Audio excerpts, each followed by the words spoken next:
Star Trek Voyager. Voyager sits in an interesting fulcrum in the Star Trek franchise. Created to take on the mantle of the flagship Star Trek show after the phenomenon that was Star Trek The Next Generation ended its run on television, Voyager took on the baton to boldly go where no one had gone before, while its sister show, Deep Space Nine, was more content with deconstructing and analyzing its own particular corner of the Star Trek universe. But Voyager is both remembered fondly and yet simultaneously derided by both Trekkies and casual fans alike. Voyager is rightly praised for many things, such as having the show's first female captain, all hail Captain Janeway, and containing some truly excellent and standout characters like Seven of Nine, the Doctor, and Janeway herself, as well as some truly memorable episodes that added to the grander fabric of the Star Trek franchise. Indeed, despite not being as wildly popular as Star Trek The Next Generation, or as critically acclaimed as Deep Space Nine, or as iconic as Star Trek the original series, or as modern as Discovery, Picard, or Lower Decks are, or as, let's say, uniquely intriguing as Star Trek Enterprise, Voyager is still the most popular Star Trek show to rewatch, with 60% of the most rewatched Star Trek episodes on Netflix being Voyager episodes, and the other 40% being Next Generation episodes. It's like people completely forgot how good Deep Space Nine was. But truly, it cannot be disputed that Voyager is the show that most people go to rewatch when they want to rewatch Star Trek. And I also recently noticed a trend these past few months. Right now, all of us are, dealing with a global pandemic, and many in the United States and other countries are dealing with protests for racial justice, and with literally the future of a major country, the United States, and, kind of the world, resting on an election that keeps getting more and more insane and high stakes by the day. Don't forget to vote, people. So with all of that going on, many of us are turning to comforting TV shows. I've been turning to Stargate SG-1, for example, as my sort of comfort food show. And for many people, and again myself included, Voyager often gets to be the show most people bring up as their comfort watch show. There's even an article on it on StarTrek.com, and Renegade Cut, a YouTuber who I really respect, did a video recently on Voyager for the exact same reasons, and there's many more evidence of this trend. Yet, whenever Voyager is praised, there's always a caveat, a turn, a moment where we have to acknowledge a lot of its flaws, areas where it's failed as a show.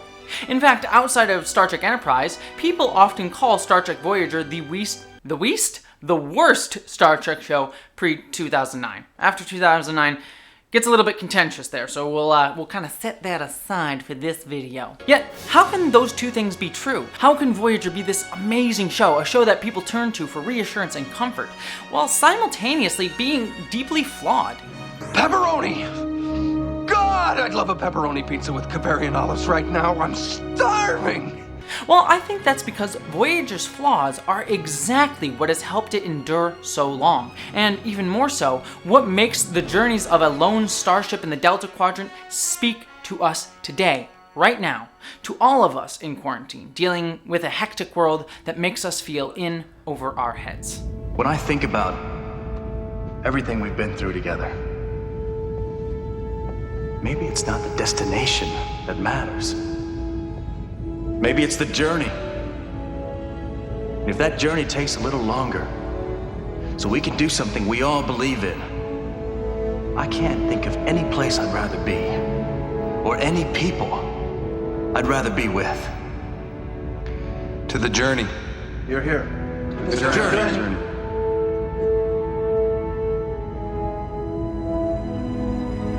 Star Trek Voyager finds the crew of the USS Voyager flown halfway across the galaxy, a 70-year journey from where they like to call home.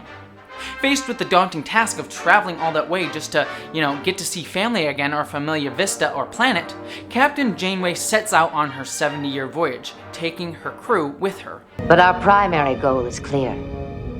Even at maximum speeds, it would take 75 years to reach the Federation. But I'm not willing to settle for that. Like all of us in quarantine today, Janeway and her ship are isolated, stuck out alone in what seems like a vast emptiness of space. Many of us are stuck in our little boxes, our little tiny apartments or homes or houses, and we've been there for a long time. And for many of us in the United States and some other countries, that doesn't seem like it's going to change anytime soon, at least not for the coming next few months. Like the crew of the Voyager, we simply have to keep moving forward to get to something familiar, to endure. And getting to somewhere familiar seems so far away. And so it's no wonder that that part of Voyager, unlike the Next Generation with its go anywhere and do whatever attitude, is what so resonates with many people today. Voyager has one goal: to get through, to get out to the other side, just like all of us. And Janeway strives to get her crew home. But that crew includes several members of the Maquis, a terrorist organization that fought against the Federation and Starfleet. But these Maquis have been forced to join with Voyager with their own ship destroyed, and must work together with people who used to be their enemies. That's why Commander Chakotay and I have agreed that this should be one crew. A Starfleet crew. Here's where we get to one of Voyager's first major flaws that everyone talks about. The fact that that promise of a storyline, this underlying tension between Starfleet and the Maquis, basically disappears after a few episodes. Certainly there are a couple of episodes like Learning Curve in Star Trek Voyager Season 1, where tensions between the Voyager crew and the Maquis come up. I was in the area, saw a malfunctioning gel pack, and I fixed it. What's the problem? Your repair interrupted a number of ship's functions. That is the problem. I guess I'm used to doing things a little differently. On our ship, when something went wrong, you fixed it. I would remind you, Mr. Dolby, that you are no longer on a Maquis ship. But ultimately, it doesn't really make a difference in the long run of the show. Instead, the slate for the show pretty much gets wiped clean in favor of a more homogenous Starfleet-like crew. And that certainly is a flaw that even the writers of the show have copped up to, that they didn't handle this dramatic tension as well as they could have. But today, right now, we live in a world defined by division. Everyone who doesn't agree with you is against you. And it certainly plays out like that on a political scale. I mean, Democrats versus Republicans, Antifa versus fascists, conservatives versus Republicans, dogs and cats, all that stuff. But it all falls down to a macro level too, to the point where we can't even talk about stuff like Star Wars or Star Trek movies without it becoming a huge culture clash. Now, I'm not necessarily equating both sides of an issue as equally right or wrong, just as Starfleet and the Maquis don't necessarily hold equal moral weight. But right now, it's honestly just tiring that everything, literally everything down to just wearing freaking masks, seems to be a political division. So, looking at Voyager, it's actually heartwarming to see a show where two groups so hell-bent on beating each other actually come together. And come together quickly and easily in the name of a common goal. They don't destroy each other. They don't try to wrestle control from each other of the ship. Sure, they disagree from time to time, but like the best of Trek shows, their disagreements actually make them stronger because they end up respecting each other. Do you trust me, Chakotay? That isn't the issue. Oh, but it is. Only yesterday you were saying that we'd face this together, that you'd be at my side. I still have to tell you what I believe. I'm no good to you if I don't do that. I appreciate your insights. In that episode that I mentioned before, Learning Curve, Tuvok works so hard to get the Maquis crew to follow Starfleet rules. But he learns eventually that he is the one who could change just a little bit. That he is the one that needs to accommodate them just a little bit, as they also need to accommodate him. And they realize that together because they end up respecting each other. I thought Starfleet rules said that was an unacceptable risk, going back to save him. It was. However, I recently realized that there are times when it is desirable to bend the rules. And again, I don't want to extend this metaphor too far because I don't necessarily equate Democrats and Republicans at this particular moment to be on the same level of moral standing. And I don't think coming to a compromise is possible when it's meeting in the middle between, horrific evil and, kind of standard, okay, at least I can handle this. But for us, on an individual level, we can feel that need, that yearning to just want to come together, to respect each other, to not react in anger in service to an endless culture pseudo-war that pits us against each other. We all feel the need to want to work together for the same goal, to get out of this, to get home.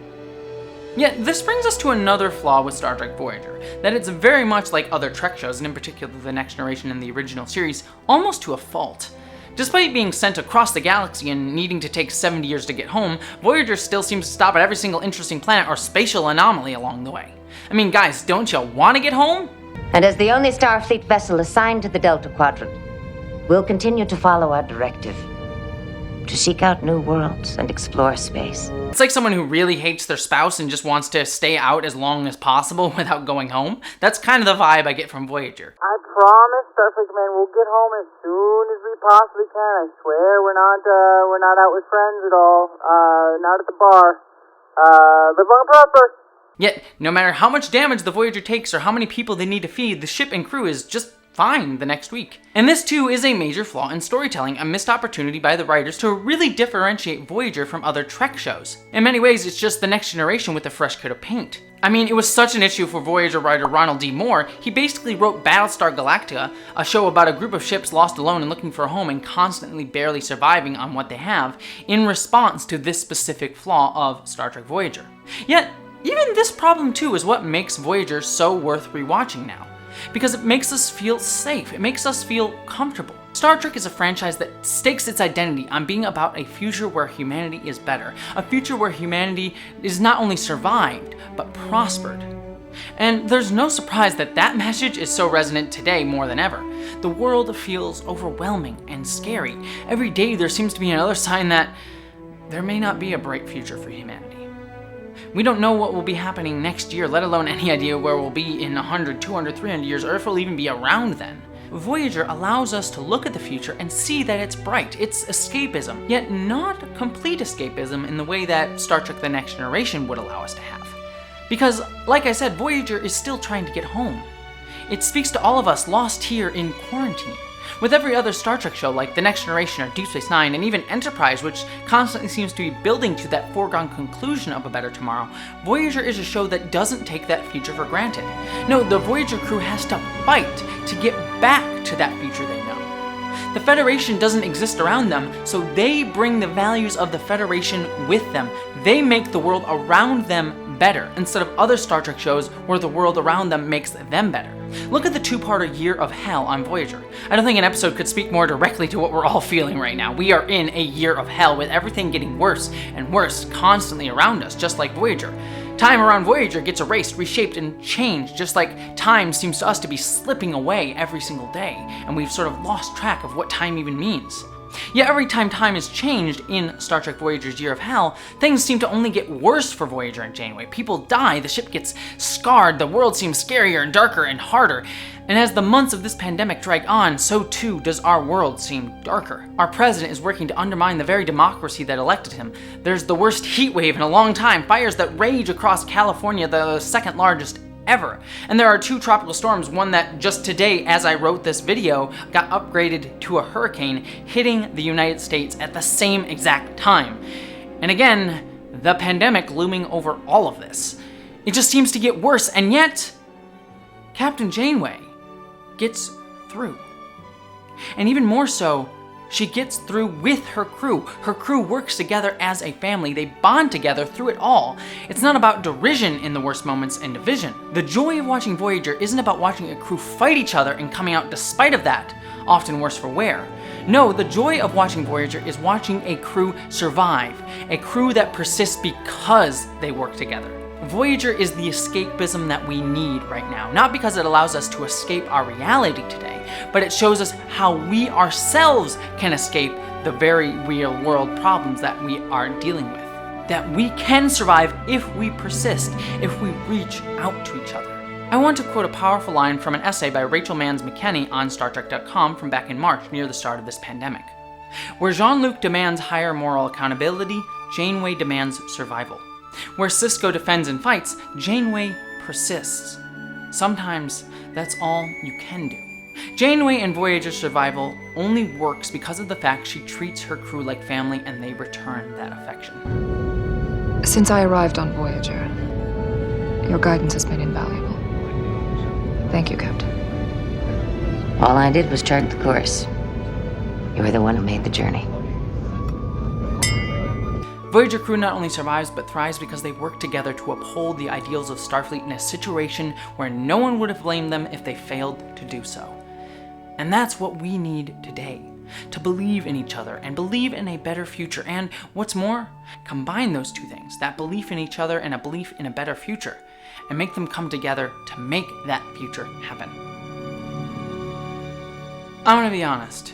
2 days before I filmed this video, I had a major breakdown. I live in LA, for those of you who don't know, and I've never loved LA. In fact, I honestly kind of hate it. Now, part of that is just some things that don't really vibe with me, like the heat or the desert atmosphere that honestly spiritually drains me rather than uplifting me like the forests of my Western New York upbringing recharge me.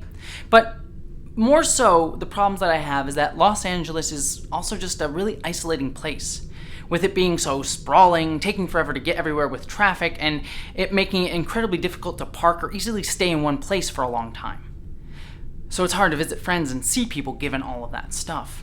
So since living here, I've been alone for a lot of my time here. Certainly, I do have friends and loved ones here, but I've never really felt like I've been able to be as close to them as I've been as close to other people in other points in my life because of the place that I live. And because of that, the last 5 years have been really hard for me. But I've gotten through it with the bits of friendship and closeness that I have been able to cultivate. But since this pandemic hit, I haven't really been able to see them. And also, a lot of them have left LA, some of them for good, because they too have felt what I felt. And because of that, I've continually felt lonelier and more isolated. I managed to get a small respite, again, as some of you know, by spending some time with my family for a little over a month, by going to visit them and staying with them at the start of this pandemic, but I had to eventually come back to Los Angeles, and I've been here for a few months now. And I've honestly felt more isolated than ever. And when I feel isolated, unfortunately, something I do is I try to feel productive instead, diving into work. So I work harder, and because I'm working harder, I isolate more. And you see how that cycle compounds itself. This is all on top of other issues that I'm dealing with that many of us are dealing with, like worrying about the pandemic or worrying about paying the bills and things like that. And for me, also trying to figure out what the direction of my life is. We've all been granted this pause in life, and I've had to contemplate what I want from it.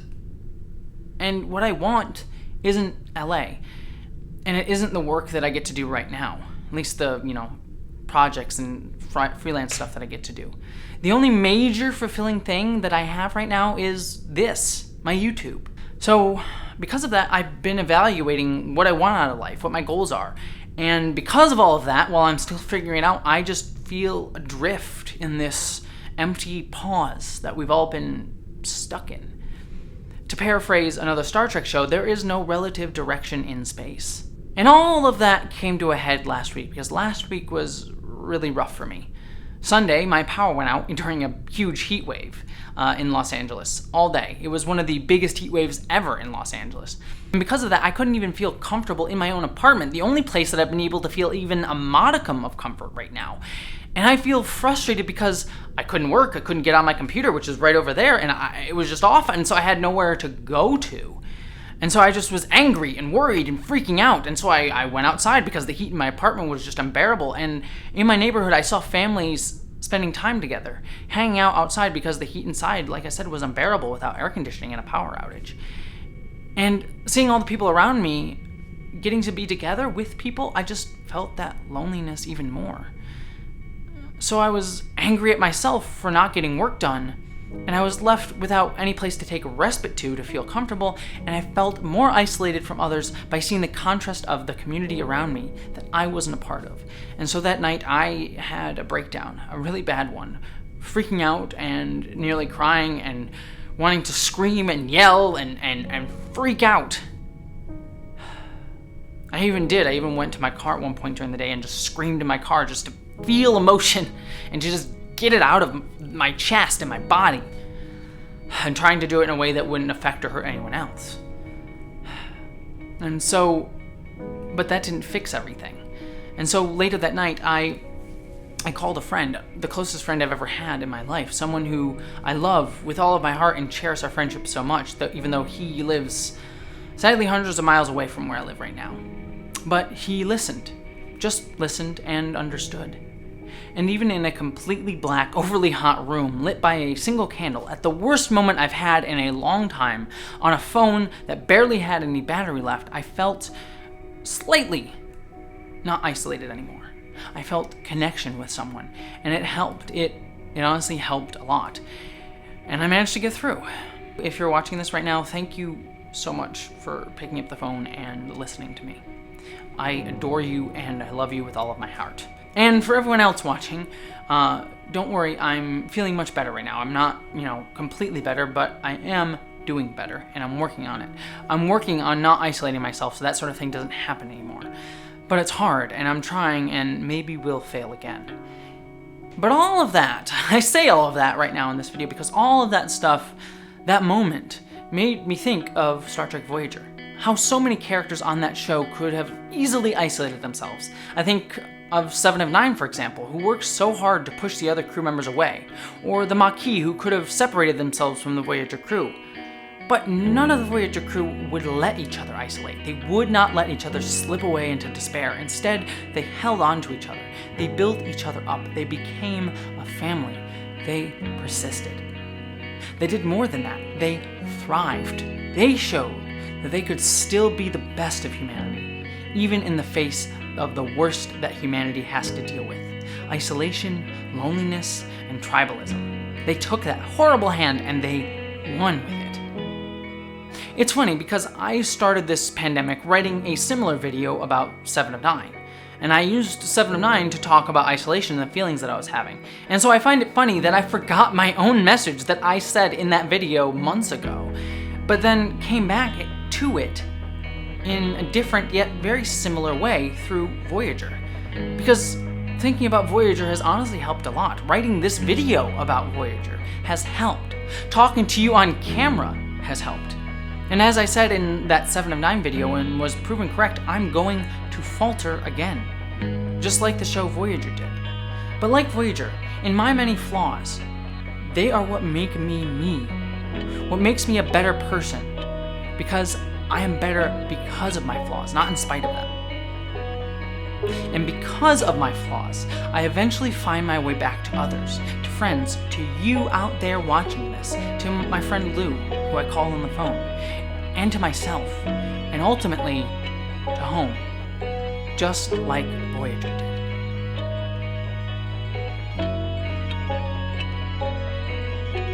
This show's been our home. It's kept us together. It's been part of our family. As illogical as this may sound, I feel as close to Voyager as I do to any other member of my crew.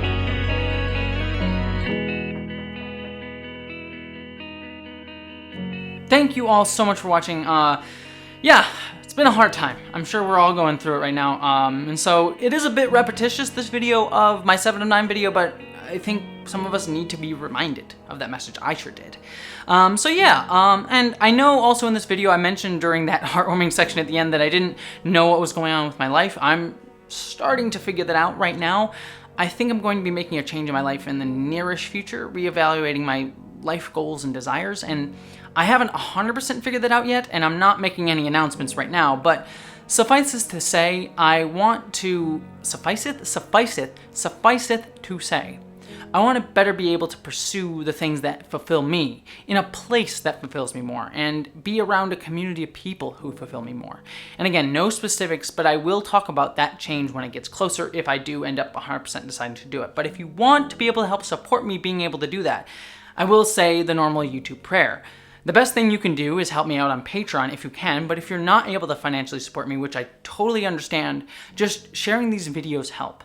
And even if this video just helps you feel less isolated and you don't want to share it, that helps me too.